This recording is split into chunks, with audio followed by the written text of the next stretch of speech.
Bueno, nos encontramos en un podcast más, nos encontramos con Valeria Velázquez, científica. Ella tiene un doctorado en bioinformática y biología computacional de la Universidad Estatal de Iowa. La tenemos como invitada porque Valeria ha sido una mujer que ha salido de un pueblo llamado Támesis, Tamesina, y ha podido hacer un doctorado hasta en otros países. Ha estado en España, ha estado en En Estados Estados Unidos y Unidos, demás. sí.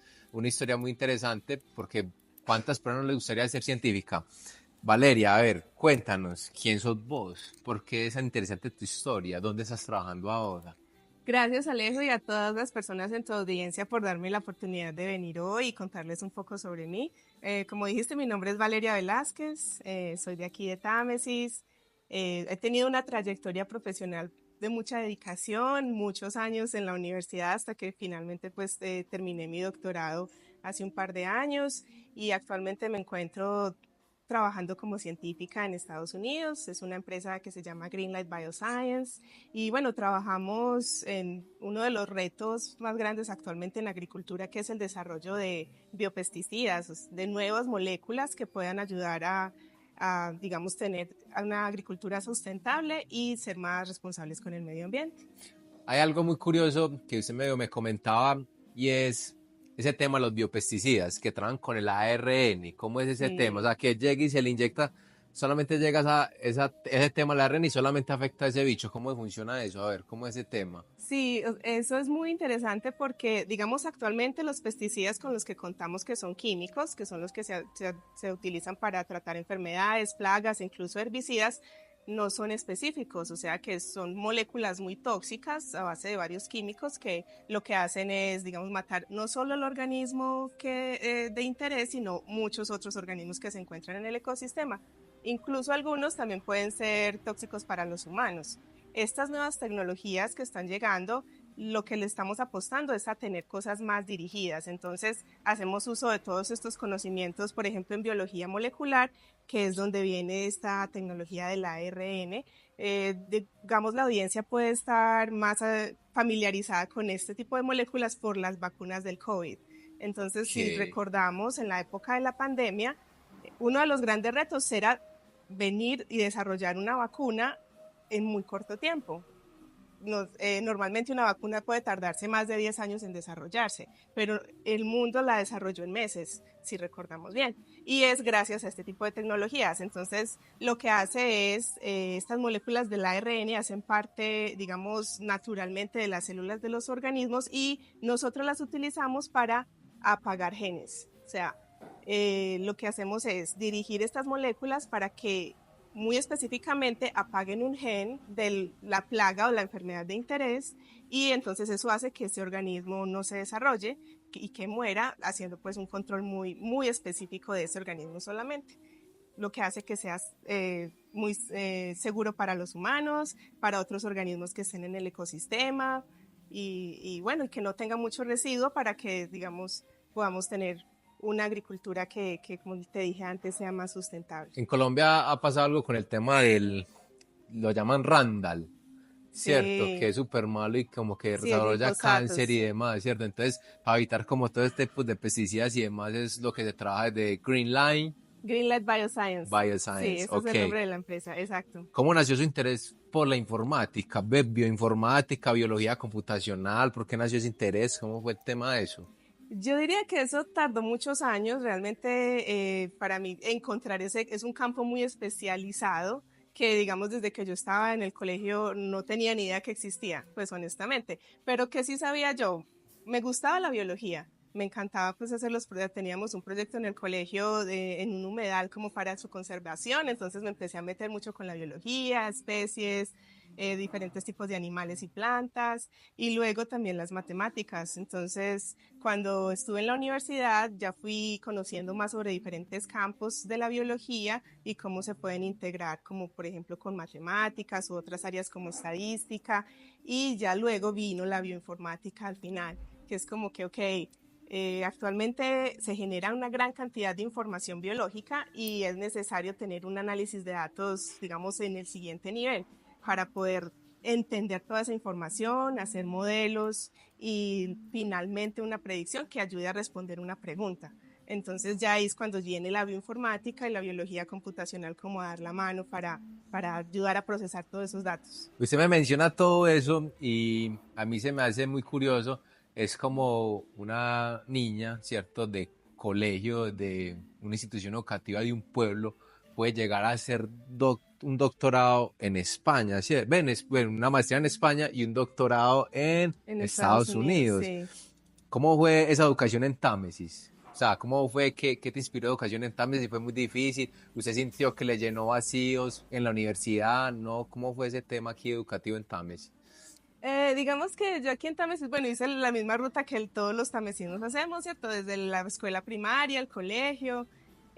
Digamos que yo me siento muy afortunada por haber crecido en un pueblo y haberme educado bueno, en la institución educativa Víctor Manuel Orozco, pues que digamos, además de la parte académica, también teníamos como ese componente agro, entonces mucho contacto con la naturaleza, observando siempre como los alrededores, las especies, los organismos que tenemos en nuestro alrededor y también, digamos, desde la parte agro, como entender un poquito más cómo es como todo ese componente de la producción de alimentos y el uso de los suelos, todo esto. Tuve profesores que me inspiraron mucho, uno de ellos que quiero muchísimo, el profe Euclides Castro, él nos enseñó mucho sobre, digamos, el uso ambiental, los ecosistemas y nos ayudó, como te cuento, con este proyecto del humedal, que hicimos un proyecto de restauración y nos ganamos, digamos, un proyecto, un dinero para hacer como algunas obras en el humedal y conservarlo. Entonces, yo diría que esa fue como una de las principales conexiones que para mí me inspiraron como a pensar un poco más allá. Desde mi familia también, digamos que siempre me sentí como muy ayudada y apoyada para el desarrollo de mis sueños. Desde pequeña sí pensaba como, "Oh, ¿cómo será ser científica?", pero mis referentes siempre fueron como en la televisión, sí, como caricaturas y todo eso, porque bueno, realmente pues no tenía nadie cercano a mí que se dedicara a eso A ser en esos científico. momentos. Bueno, entonces Sí. uno de los profesores que más influyó fue el profesor Euclides, me imagino en física también. Usted me dijo que me gusta mucho las matemáticas. ¿Qué profesor influyó usted en matemáticas? El profe Francisco, el que llamábamos Pacho Blanco en esa Ok. época, el profe Francisco, excelente, siempre me ayudó mucho y me daba ejercicios extra de matemáticas para que me llevara a la casa y yo me iba para mi casa a pensar y a soñar y a imaginarme las soluciones de esos ejercicios de álgebra. Ah. Y me encarretaba mucho con todos esos temas. Usted llegó a estudiar después el pregrado a Medellín, ¿cierto? Sí. ¿Cómo fue el tema del pregrado? ¿Qué pregrado hizo usted en Medellín? Pues mira, yo me presenté a la Universidad de Antioquia a biología, pero como te digo, también las matemáticas me parecían muy interesantes y encontré una carrera que se llamaba Ingeniería Biológica en la Universidad Nacional. Entonces, bueno, me presenté a las dos y pasé a las dos. Entonces, bueno, empecé a estudiar las dos carreras realmente. Sí. Inicialmente pensé que me iba a definir por una o la otra, pero digamos el tiempo fue pasando y se me fue volviendo más como un reto personal como lograr terminar los dos pregrados y sí, realmente los pude terminar. Fue una experiencia de mucha dedicación. El llegar a la universidad es digamos, un golpe de realidad, ¿cierto? De ir desde un pueblo hasta ya una formación en una universidad pública, que sabemos es de alta calidad.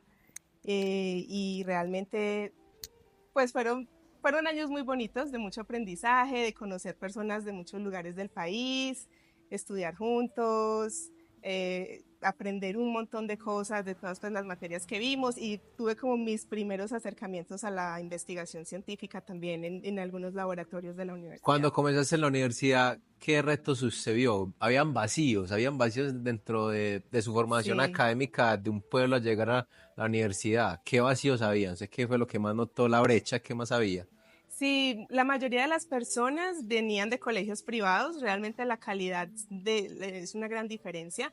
Eh, una cosa que recuerdo el primer día que llegamos a clase de cálculo en la Facultad de Ingeniería en la Universidad Nacional, que nos dijeron, olvídense de todo lo que aprendieron en el colegio, aquí vamos a empezar de cero. Entonces yo pensé, ok, no tengo mucho que olvidarme, no sé mucho, pero La tarea eh, fácil para mí. eso ya está hecho, ya, perfecto. Pero digamos que yo no me sentí intimidada. Por ese lado, yo lo que sentí es como, ok, esto es una oportunidad para mí, puedo seguir aprendiendo y me rodeé de personas que estaban en el mismo cuento, que también querían aprender, que también estaban pues estudiando mucho y nos quedábamos todo el día en la universidad estudiando, realmente así era. Los primeros semestres, ese primer semestre como cálculo, por ejemplo, es una materia que es retadora, ¿cierto? Entonces como tomar y adquirir esa rutina del estudio, que para mí pues fue gracias también a los compañeros que encontré en la carrera y los amigos que hice. Exactamente, o sea, encontrar esos amigos, como si nos quedábamos, o sea, se empezó a formar como un grupo de personas que tenían como ese mismo interés Sí, y ese mismo grupo se sostuvo durante, no sé, varios semestres, porque sin duda sí. alguna es un semestre donde se tienen que separar.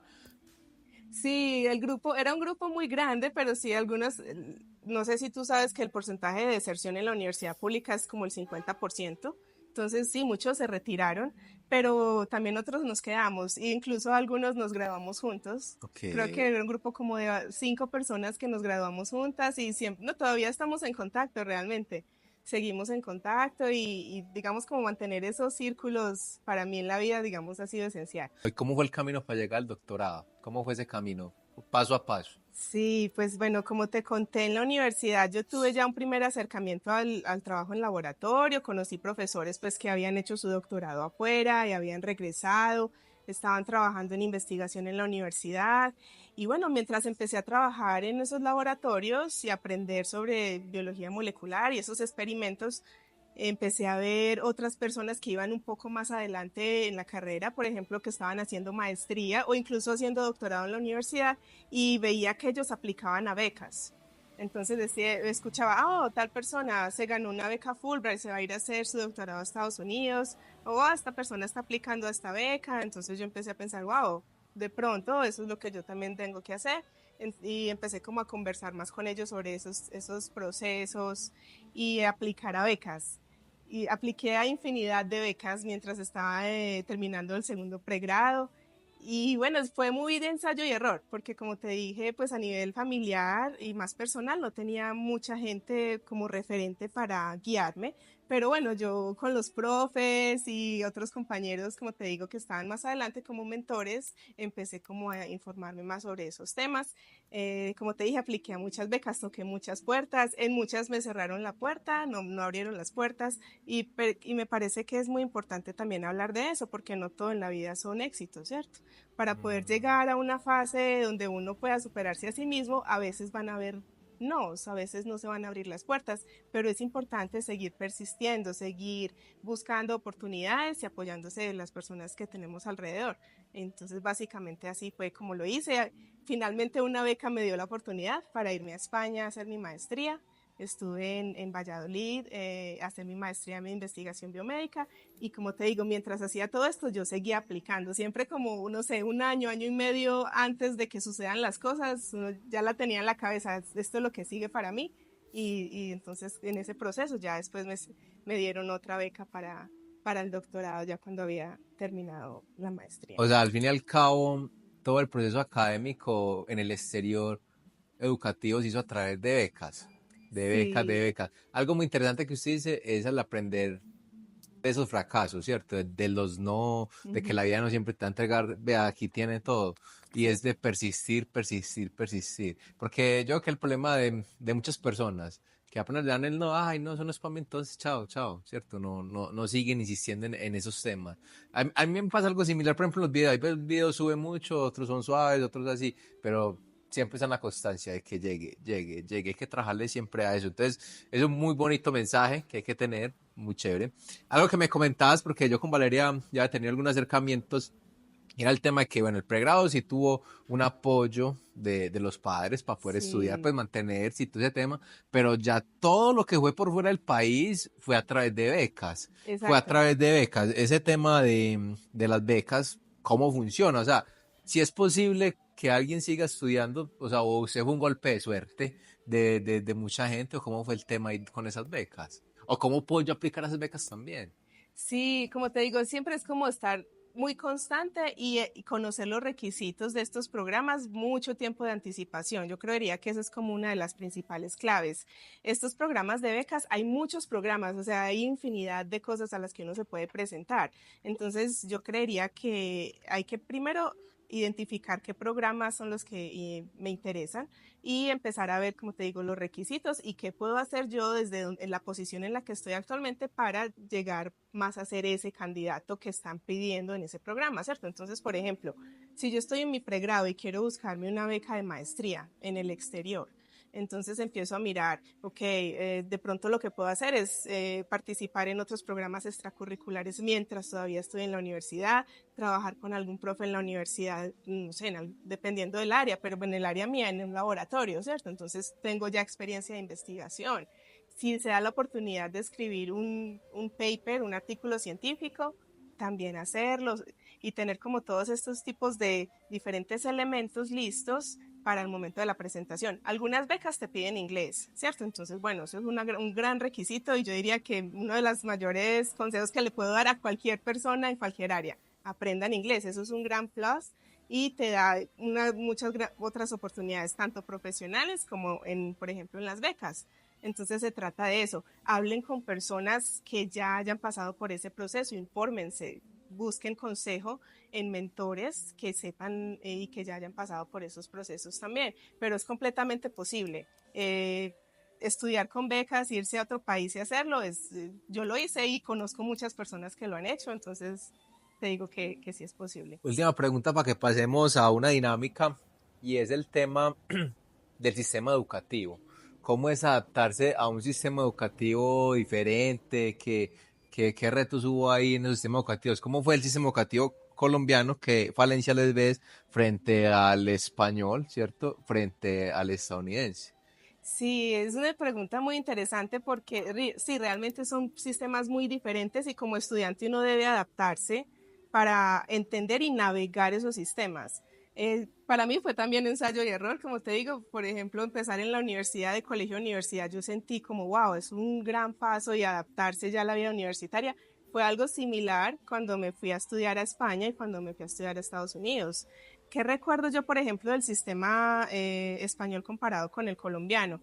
Siento que era, o por lo menos en el área en el que yo estaba, como mucho más pegado a los libros. Entonces, digamos en Colombia, por lo menos en la universidad pública, a mí me parece que se fomenta mucho más el pensamiento crítico y se le da como mucha más importancia como que uno mismo esté desarrollando sus propias hipótesis, a que uno proponga soluciones a problemas.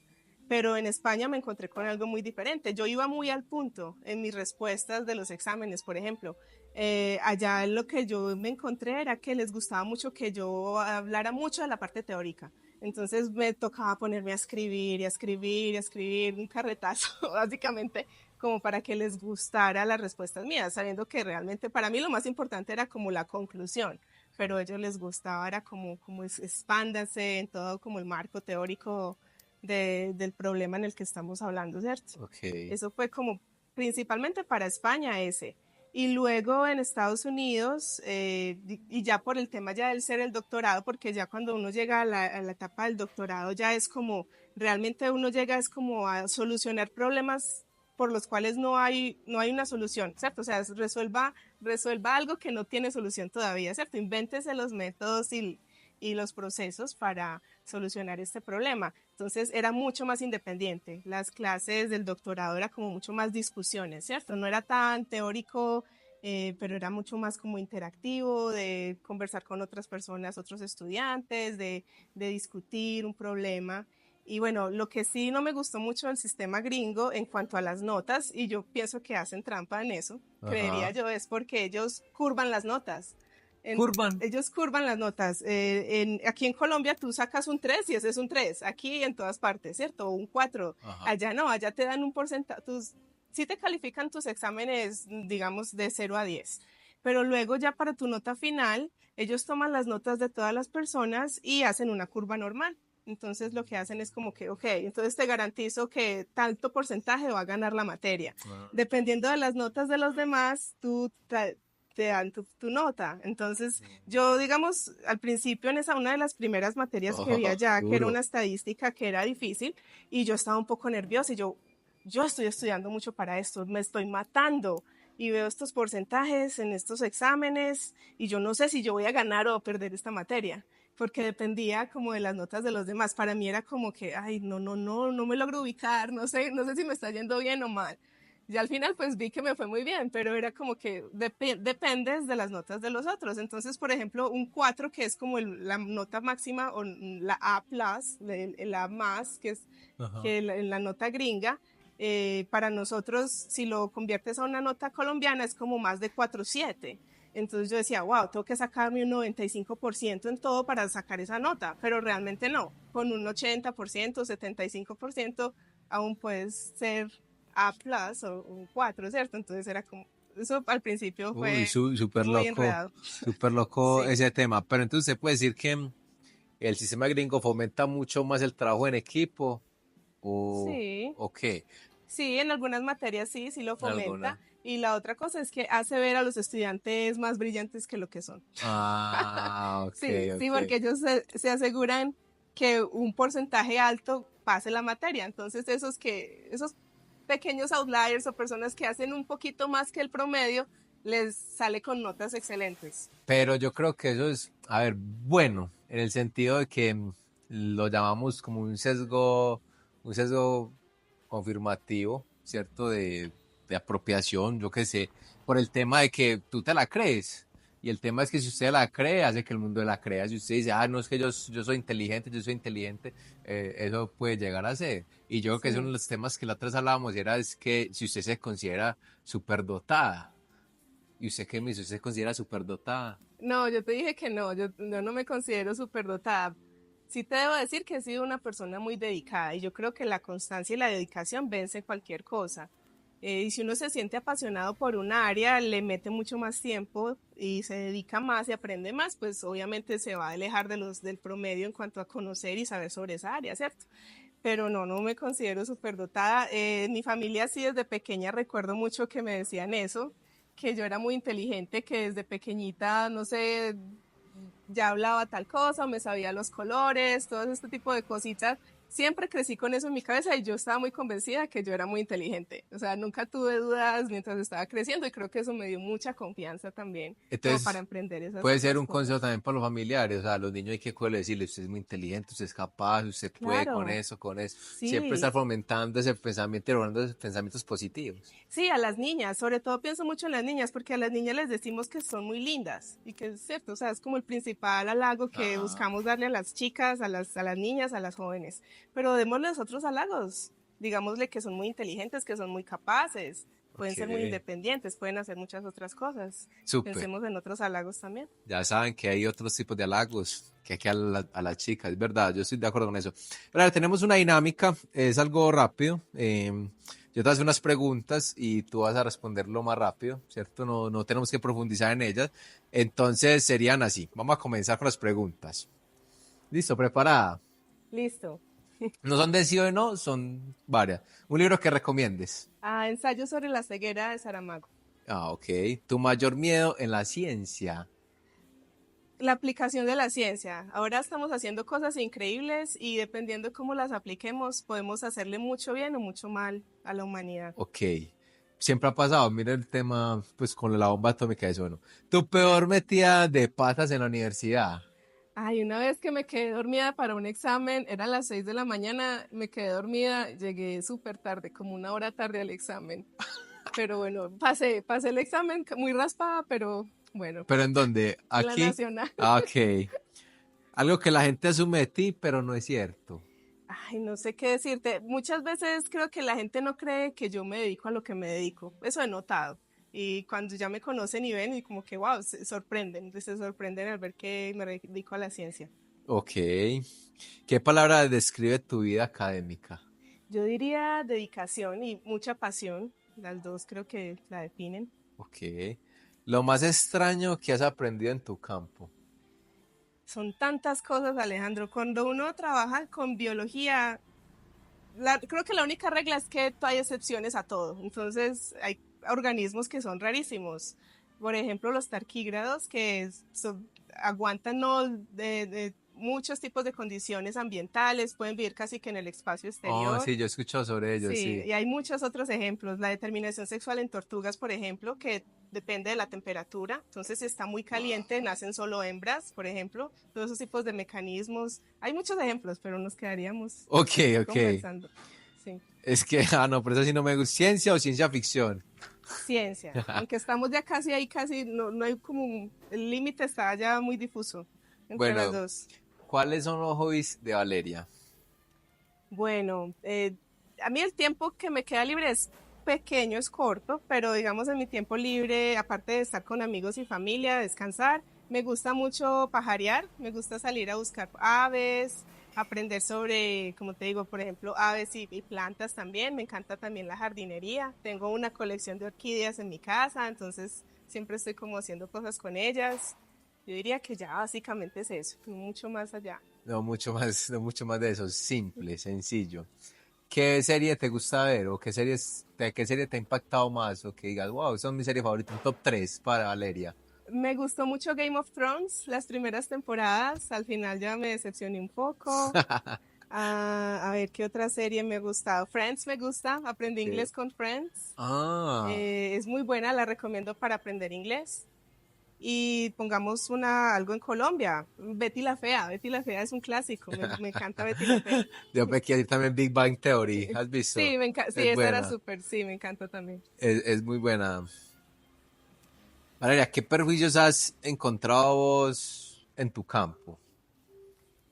Hay muchos y dependiendo de dónde uno esté también, o sea, uno de los principales, creo que para mujeres y mujeres latinas en ciencia, todavía hay muchas brechas. Entonces, digamos, en la jerarquía científica, en biología, hay muchas mujeres que estamos en la base o intermedias, ¿cierto? O sea, hacemos como todo el trabajo de campo, el trabajo en el laboratorio, estamos como haciendo como el trabajo más como base. Y ya cuando se quiere subir, en cuanto ya hace como los que toman las decisiones, diseñan los experimentos o aplican como a los rangos más altos, hay como ya una brecha muy grande, ya las mujeres no subimos tanto. Entonces, yo diría que eso puede ser en gran parte a prejuicios subconscientes o la falta de oportunidades, las diferencias, por ejemplo, en la crianza para las mujeres que tienen hijos, ¿cierto? Que deben dedicarse ya también y dedicar más como al cuidado del hogar y los hijos, además de la parte científica, y eso lo he visto mucho, que genera que nos quedemos rezagadas en muchos aspectos. Eh, y bueno, en Estados Unidos actualmente como latina, wow, hay cantidades de prejuicios y de sesgos. Yo lo tomé como una oportunidad también porque al ser uno una minoría, mujer latina estudiando ciencia en Estados Unidos, se me abrieron puertas de becas y cosas. Entonces yo lo tomé por ese lado, pero realmente somos una minoría y me gustaría pues como trato de trabajar y fomentar como para que esas diferencias se vayan estrechando y podamos Yo, tanto hombres y mujeres también yo creo que se me olvidó igualmente. decir eso y es el tema de que Valeria, pues está en Támesis, pero es porque ella le gusta venir mucho, pero, y pues su trabajo lo permite, pero Valeria vive en Estados Unidos, está en Estados Unidos prácticamente radicada, tenés residencia allá, ¿qué tenés? ¿Cómo está en este momento tu situación? ¿En qué parte vivís? Actualmente estoy con una visa de trabajo, estoy con una visa de trabajo, vivo en Carolina del Norte, eso queda ya tirando hacia el sur, son como 3 estados después de Florida. Antes de eso estaba en el medio oeste, Midwest, bueno, en la parte central de Estados Unidos, que es, digamos, en cuanto al clima y muchas cosas, es muy diferente. Ahorita en Carolina del Norte, donde yo estoy, que se llama el Triángulo de la Investigación. Son 3 ciudades, Durham, Raleigh y Chapel Hill. Y bueno, ahí hay mucho desarrollo en biotecnología. Actualmente hay muchas empresas que le están apostando a nuevas ideas, nuevas tecnologías en biología, en agricultura, en biomedicina, por ejemplo. Y digamos que está como ese hub, ese foco en ese triángulo. Entonces, hay mucha gente que está trabajando allá Bueno, estamos llegando en al el área. final del podcast. Yo quiero hacerle una pregunta que me surgió acá, ya que usted empieza a hablar de esos triángulos, ¿cierto? La otra hablamos también del Silicon Valley y demás. Eh, Valeria, en Estados Unidos hay muchas especulaciones. El mundo tiene muchas especulaciones de Estados Unidos por los temas de ciencia, demás, la tecnología que han desarrollado ellos y demás. Y hablan mucho de una teoría extraterrestre. Sí, Que ¿cuál ellos es han la cogido teoría? aliens y ellos ¿cómo se llama Ah, esto? sí. Ciencia inversa, ¿cómo se llama? Bueno, El área 51, todo sí, eso. ok, sí, y que incluso eso no se puede ver en Google Maps. que la gente no puede estar cerca ahí. ¿Usted creería que algunos de los avances de tecnológicos que tenemos nosotros se puede dar a esa sí, investigación inversa? ¿Cómo se le dice? Se me olvida el nombre de este momento, se me escapa. O sea, cogen el dispositivo y lo investigan y hacen la investigación inversa y sacan el producto para nosotros los terrestres. ¿Crees? ¿No crees? Es un tema volado. Lo que pasa es que yo creo que sí puede haber alguna información que no está al público, sí, que el gobierno, desde mi propia opinión, no tengo ninguna evidencia, pero sí creería que puede haber alguna información que no todavía no se ha liberado al público de algunas de estas cosas, o por lo menos la investigación que actualmente se está haciendo en la NASA y que puede haber como, por ejemplo, estos agujeros de gusano, todas estas, más como en la parte de la física.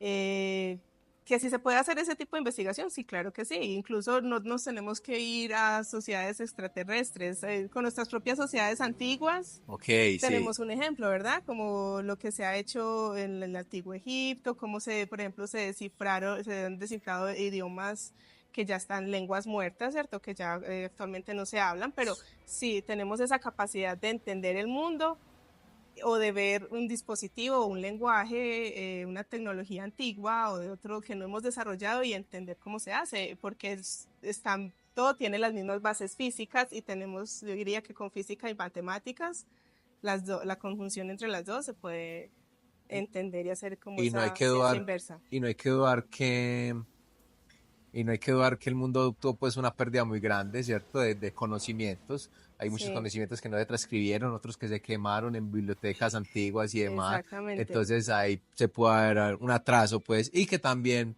lastimosamente, la Iglesia Católica ha sido también parte de ese tema de retraso científico por cohibir a gente de pensar diferente a lo que había pues en la Biblia y no dejar los cuestionamientos y demás, ¿cierto?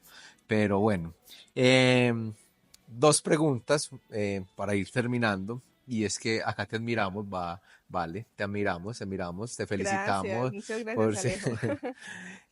¿Qué mensajes tienes para las mujeres interesadas en ciencia, para las chicas que están estudiando ahora? Un mensaje. Sí.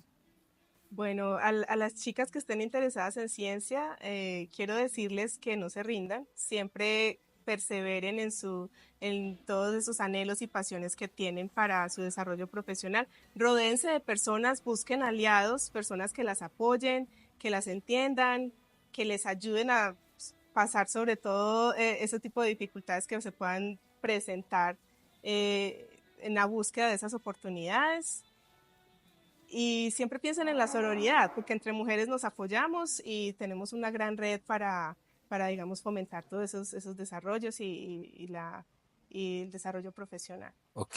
Y una reflexión muy bonita. Y es, sé que le diría a su yo de 10 años. De hace 10 años. De 10 años, de Oh, cuando mi estaba yo de 10 pequeña, años. antes de que pasara todo lo que ha pasado hasta el momento. Sí, sí, a ver, le diría a Valeria de 10 años que siga soñando, que lo primero para lograr cumplir y llegar a diferentes sitios en la vida es seguir soñando, creer que uno puede hacer las cosas y que así surjan dudas en el camino, se van a superar. Que tenga esa confianza en sí misma y que continúe. Bueno, bonito, muy bonito mensaje. Qué bonito mensaje, siempre persistir. Creo que que el éxito que has tenido, Vale, ha sido a través de persistir, la disciplina que has tenido, pues también el apoyo de tus padres, ¿cierto? Que la familia es muy importante, entonces te trasllega al fin Sí. y al cabo. Vale, no, despidámonos. ¿Dónde la podemos contactar? ¿Dónde podemos saber de Valeria? ¿Qué podemos estar atentas o solamente en ResearchGate? ¿Sabes? Podemos ver todo. Yo Ok. sí estoy en las redes, pero no soy muy activa. Digamos, de pronto la red que más me entro es LinkedIn. Ahí estoy Ok. como mi nombre, Valeria Velázquez. También me pueden encontrar en Facebook, en Instagram, pero como les digo, no estoy muy activa en las redes. Tengo una página web también, donde tengo algunas cosas de los Ok. proyectos de investigación que tengo y Sí, también tengo un correo electrónico por si me quieren escribir o me quieren Ok, contactar, hacer alguna pregunta sobre las becas o ok. sobre el proceso para estudiar o para hacer ciencia. No sé si lo podemos Sí, escribir al final o sí, algo. sí, sí, yo lo pongo, lo Entonces, ponemos sí, ahí dentro de lo que están visualizando las personas que nos están viendo. Vale, no, último, muchas gracias. De parte de aquí del equipo del Alejo le queríamos regalar este librito. ay, muchas Joyas de la literatura gracias. colombiana, son Ay, unos qué temas, unos lindo. poemas muy Muchas bonitos. gracias, Alejo. Ahí lo tiene recuerdo. Muchas Excelente. gracias a usted por estar y Gracias a que todos. nos sigamos viendo. Muchos éxitos. Que te siga yendo Igualmente, muy bien. Alejo, muchas gracias por todo y un gran saludo para la comunidad tamesina. Nos vemos pronto. Chao, hasta luego.